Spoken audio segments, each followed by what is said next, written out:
Here we are today at Ynyshir Rspb Reserve. We're on another Cobweb day where we'll be collecting environmental data specifically in the saltmarsh area of this beautiful reserve. So we're here with young people from Rspb in Machynlleth and their teacher Tommy Rowland, who will be telling us a bit more about what they're going to be collecting today.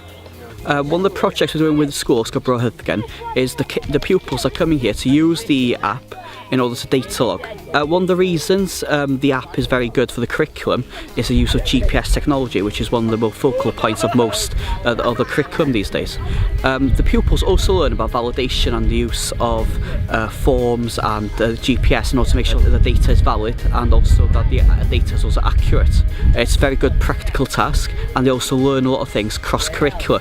For example, today, as they're doing a lot of sampling in the water, they get some animals out, they can see where the animals come from, and they learn the difference between freshwater and seawater and the different types of animals that live on salt marshes, for example.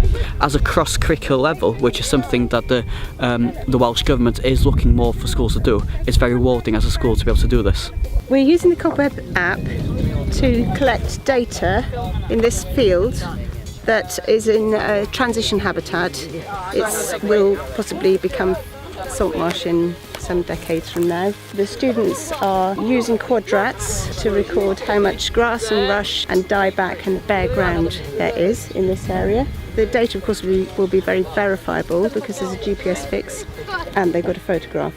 We hope that in 5 years' time and then 10 years' time perhaps, it will be really interesting to look back at what this area was like in 2015 and how it's changed since we've let the sea come into this field when there's a very high tide.